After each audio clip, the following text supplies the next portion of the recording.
Welcome back to Stylized Station. I wanted to tell you all something that I'm really excited about. I just launched our membership, and the whole idea is to make learning art way more accessible. Instead of buying individual courses, you get access to all of our courses for the price of one. We created this membership for people who wanted to dive into tons of our content, but couldn't afford to grab multiple courses. And to help you out even more, we are starting an early bird special right now. The first 100 people get locked in at the lowest price it'll ever be. I'll be adding my own mini lessons starting in a few weeks. We've got a massive Unreal Engine 5 environment art course on the way for the membership, and there's so much more in the pipeline. Get in now while it's at the lowest price, and I'll leave a link in the description. Okay, let's get into the video. Hello everyone, my name is Thomas. I'm a French 3D artist. I was kindly invited by the Stylized Station team to share the workflow I used during the creation of my Stylized project, Water City. To begin with, we will do a quick discussion on how I organize my project. Then I will show you my modeling and texturing process. After this, I will go in depth of my shader creation and walk you through a few tricks I use to add life in my scene. We will finally finish by talking about the lighting process. In my workflow, I use Unreal Engine, Blender, ZBrush, Substance Painter, Substance Designer, and Photoshop.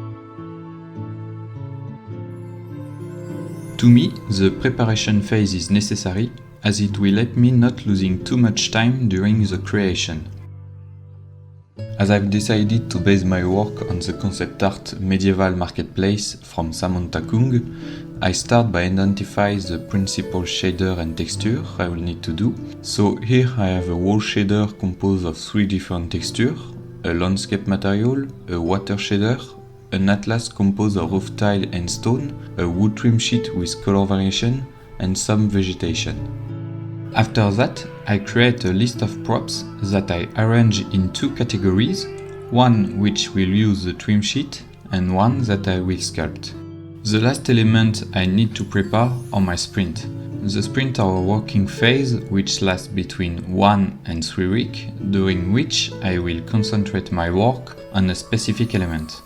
For example, the first sprint will be about the references and blockout, and the fourth one will be about the modeling. This will help me keep my time objective in check. In my process, I like to create my level from scratch in Unreal Engine. It allows me to quickly check my blockout and all the elements I will create as my project continues. First, I create my blockout by only working around the large volume to direct the eyes.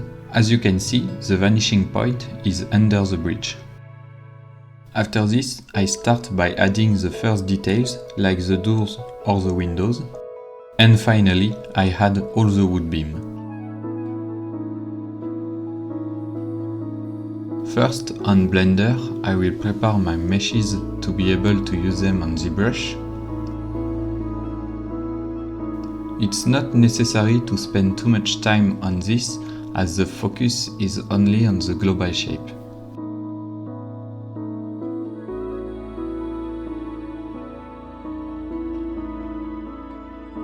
On ZBrush, I start by isolating the meshes I will work on. To prepare the sculpting, I convert my meshes on Dynamesh. Generally, a value of 512 or 1024 is enough. Then I subdivide them by 2 or 3 levels to attain a good enough density. To have a stylized sculpt, I like to focus my work on the edge. To do that, I often use the same brush, the trim dynamic and the ash polish.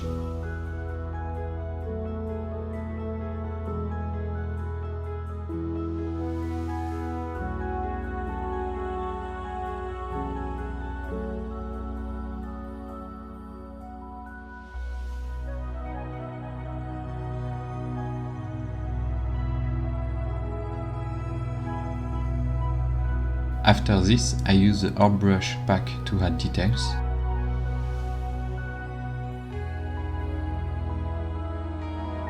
Here is a little trick. Create a layer,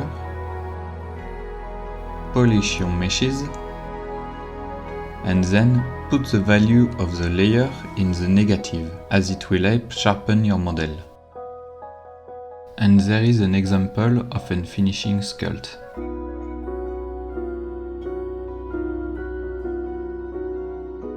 On Painter, I start my texturing with a fill layer who will work as a base material. Then I add two layers who will work as a color and roughness variation, a dark one and a light one.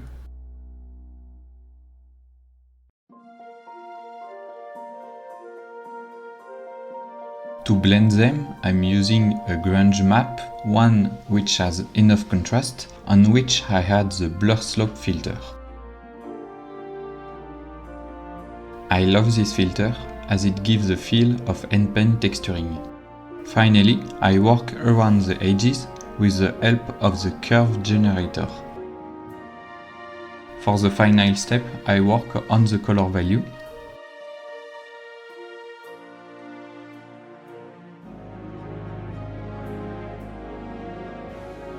For the shader part, I'm gonna show you how I apprehend the one that blend multiple material.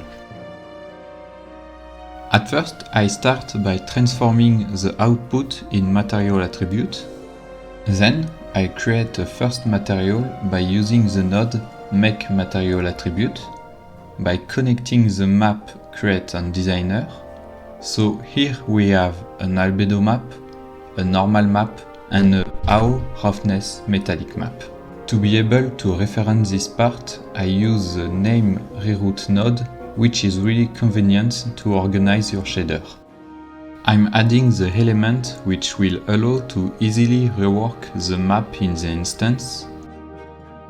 A part for the scale, it's basically a text coordinate multiplied with a parameter.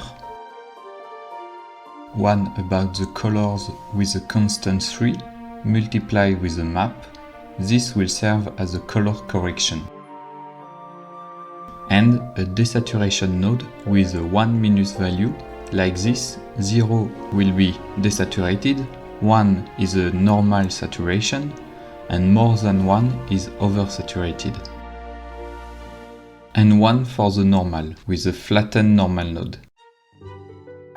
Here too, with a 1 minus, it will help control the strange. I personally really like this one as I use it in place of displacement. It's lighter and I really like the overall aspect it gives. And I do the exact same thing for the second materials.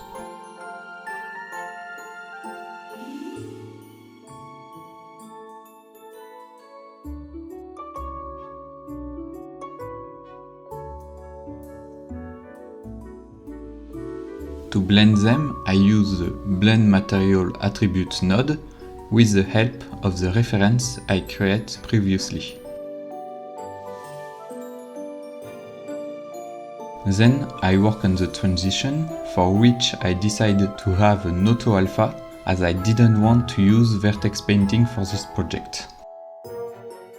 So I start with the texture sample macro variation, and just like the other map, I had to hit a text coordinate with a parameter to control it more easily.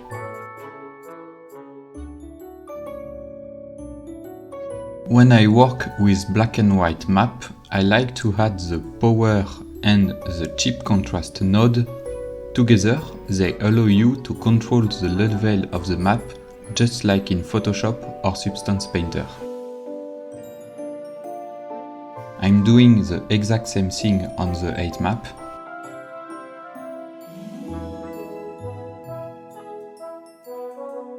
To finish this part, I add the two values together. This will allow the transition to take into account the 8 value of the chosen material. Here, the stone wall.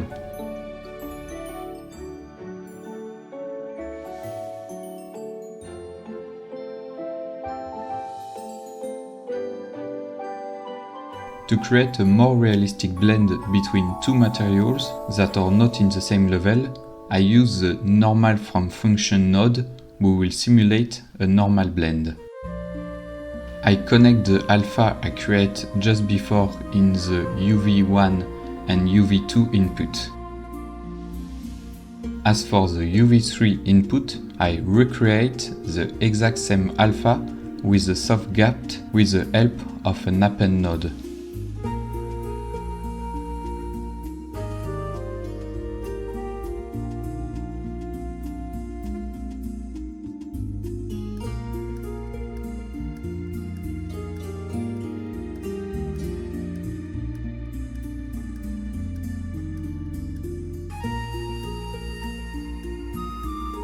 To add this normal effect, you need to recover the normal information from the blend material with the get material attribute,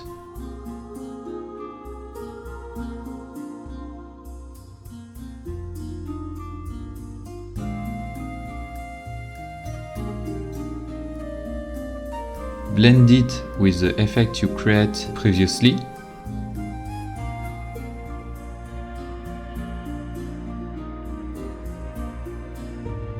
and then remake it with a set material attribute.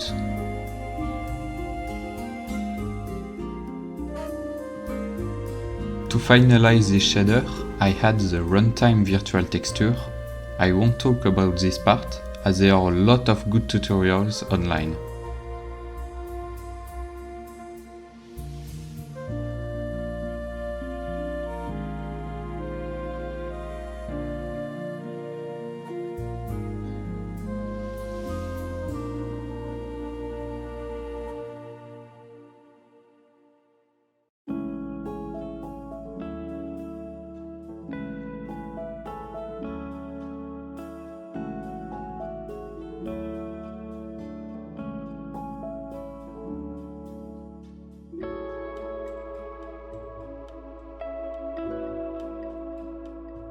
To obtain a more vivid scene without adding any animated hero props, I'm using a lot of small elements who together will give life to my scene. This way, wherever you are looking at, there is actually something moving, whether it's a small or a big movement. First, the most important, the water and the waterfall. For this one, the movement is mostly created with an animated normal map, thanks to the panner node.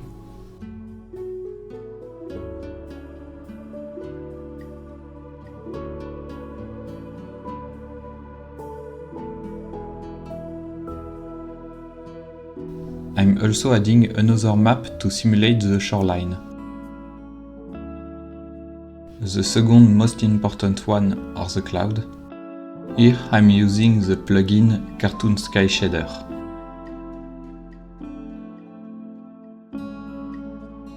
After this, we will add some movement in the vegetation. To do that, the simple grass node is perfect and really easy to use as its name suggests it.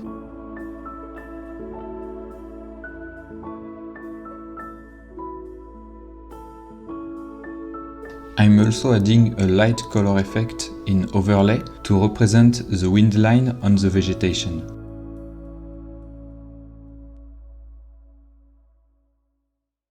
Then I'm adding a small movement on the fabric and the flag. I will use the rotate about axis node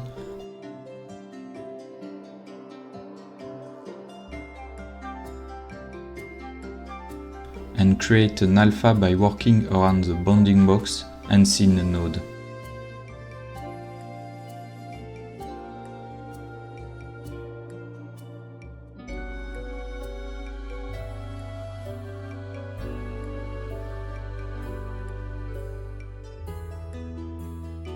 Last but not least, I will add some VFX. To do that, I will use the Niagara system.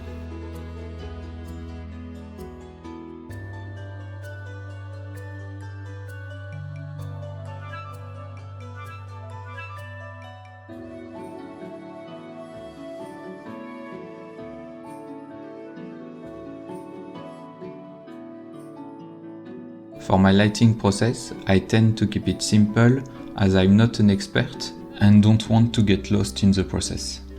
Generally, I'm only using a skylight, a directional light, a post-process, and some fog cart.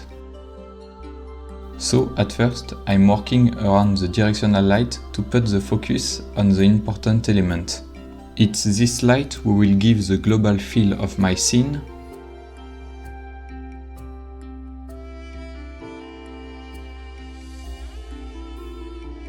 So I'm giving it a warm color, something between the red or the orange.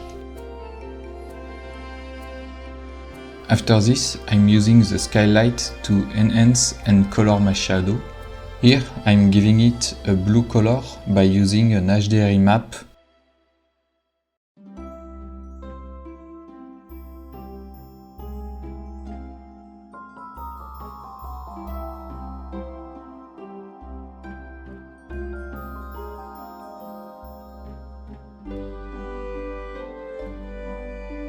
And then, in my post-process, I'm adding a sharpening material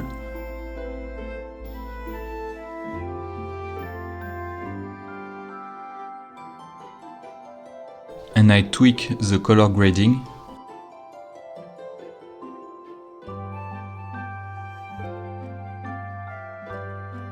For this part, I always think that less is more.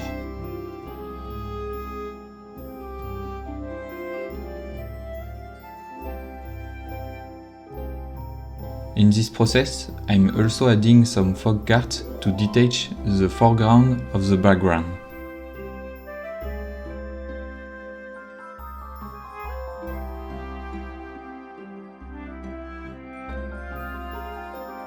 Once again, I would like to thank all the Stylized Station team for giving me the chance to do a breakdown of my project on their channel.